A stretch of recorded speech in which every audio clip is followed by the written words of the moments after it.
Disney's Epic Mickey. Without a doubt, this is one of the more interesting Disney games to see release. The plot follows a then unknown, average everyday mouse. One day wakes up, finds his mirror a magical doorway to another world, where he witnesses a wizard constructing a strange model town out of paint. He then decides that he too must play with the paint, because of course he does, and then proceeds to cock everything up royally.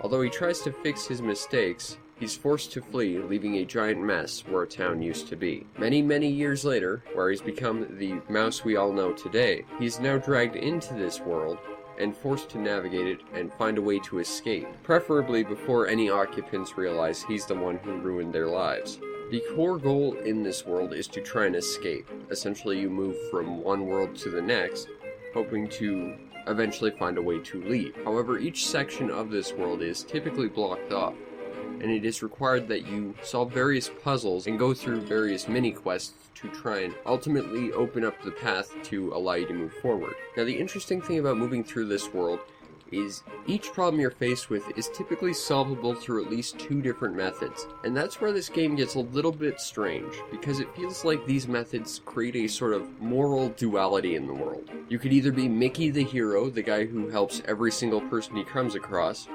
or Mickey the jerkbag who tries to screw over everyone he possibly can just to save his own hide. Which, while it creates an interesting duality of his character, it doesn't really ever lead to anything bigger. There's no real reason to do it. The only reason you would ever go out of your way to help everyone you run across is to change the ending. And even then, there's not really a ton of incentive to do it, aside from a couple meaningless collectibles you pick up along the way. That said, while I am kind of disparaging against these side quests and how they were utilized, I did find it quite interesting that the side quests create a sort of continuity in the world. For example, very early on I helped Pete recover a logbook to prove his innocence in a crime. I ran into another Pete later on, and he just gave me a big pat on the back and a bunch of collectibles because, hey, I did a good job and I helped one of them out when they needed it. And there are quite a few quests like this where if you help someone, you can come back later, they'll remember it, and they'll give you something else to do. Or helping someone with one quest sort of leads to another one. That's a cool concept, I really like that. Now, to help you through your adventure, you have a decent number of moves in your repertoire. First and foremost, you have jumping, running, and spin attacking. These are your basic abilities, of course. Although I will complain that spin attacking is of course blinded to shaking the Wii Remote, which shaking the Wii Remote for anything is terrible, but okay. Your other abilities come from the magical paintbrush you stole when you were transported to this world, namely paint thinner and paint. Now, the paint and thinner do tie into the kind of bipolar moral duality system this game tries to create, in that using paint in the world tends to rebuild the world around you. If used on enemies, it tries to convert them into friends. Using thinner on the world destroys the world around you, and will destroy enemies you come into contact with. So of course, if you're trying to play a good person, you'll basically stick mainly to paint, whereas if you're just being a jerkbag, thinner is where you want to go.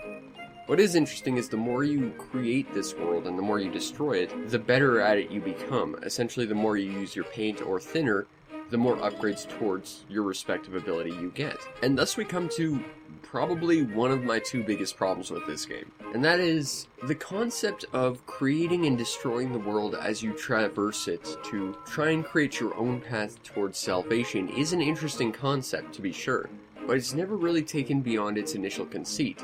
I mean, yes, you can remove bits of the world to try and clear a path, or you can destroy enemies in front of you, or you can build a path in front of you and convert enemies to your friends, but honestly, that's really the extent of it. It's never really taken all that far beyond there.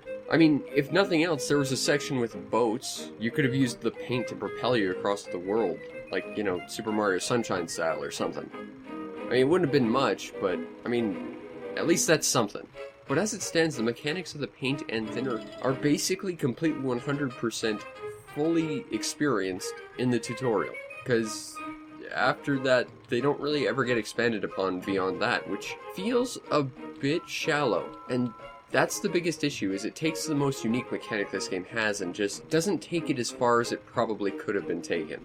Speaking of issues with how this game plays, let's talk about the controls, because Yeah, this game does have some control issues. Of course, we've got the controller waggling issues I've already mentioned, but the biggest thing I've noticed that creates a real problem with gameplay is the camera. Now, the camera isn't completely awful, but it does like to get caught up on various bits of environment, which is awkward to say the least. I mean, case in point, I was in a race at one point, and the camera actually got caught up on a building I was racing around, so I couldn't figure out where the checkpoint was. I just had to sort of make a blind leap of faith, and luckily I made it, but that's just terrible. And while it doesn't happen wildly often, it is frustrating, and to compound this, the camera is very slow when you do change its direction, and it doesn't seem to have any vertical control to it. If you want to look any higher than the average camera height, you have to swap it into first-person view, which brings me to my next problem with controls. You have to press button number 1 on the Wii Remote, which of course you're holding vertically, which means you basically have to hold it with your pinky, which is awkward to say the least. Oh, but wait, it gets better. The pause button? That's button number 2. Even more awkward to get to. Yeah, so basically, the issue with controls boils down to the fact it has to use the Wii Remote. If it had any other much less gimmicky designed controller, it would have probably controlled perfectly fine. If you can get around the camera and the controls, the game itself is a lot of fun. It might be a little basic in terms of overall concept, but the overall adventure is absolutely outstanding. Now, the presentation to Disney's Epic Mickey is amazing. Like, if I didn't find the gameplay of this game fun, I would say grab this game just for the presentation, because this game is gorgeous. I mean, let's just start with the entire world here. The entire world of the Wasteland is basically designed kinda sorta around a Disneyland theme park. And what do you think when you think Disneyland theme parks? Well, you think big creepy mascots that probably frighten a few children, happy children meeting their favorite Disney princesses, seeing all your favorite Disney nostalgic moments, and awesome rides and stuff, right? It's basically a land of realized dreams, both of Walt Disney and all the patrons that attend it, right?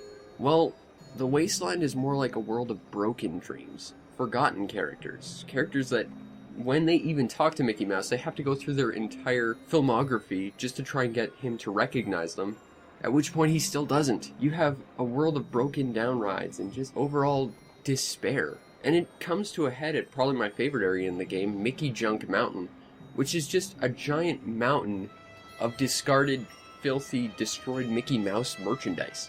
Which, I mean, yes, it's incredibly cynical, but I don't think I would have ever imagined this being in a Disney game, or even really any game. You don't typically think of a broken down World of Wonder being an area you'd visit in a game. Typically you'd go to said World of Wonder instead of this land of despair. And I think what pushes this really over the limit, going back to the characters for a sec, is that the characters were designed to be happy-go-lucky characters. And the fact that they're surrounded by this overly depressing world, forced to live a life where they're not known, they're not recognized, they're not really even cared for, it feels like they're being pulled apart just by the duality of their own personality and the world around them. And that's brilliant.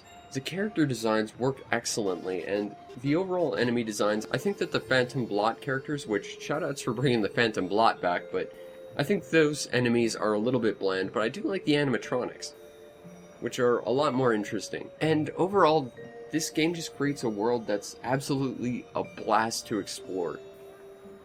The audio design is much like the visuals. It's very happy-go-lucky, but there's something kinda sinister about the soundtrack.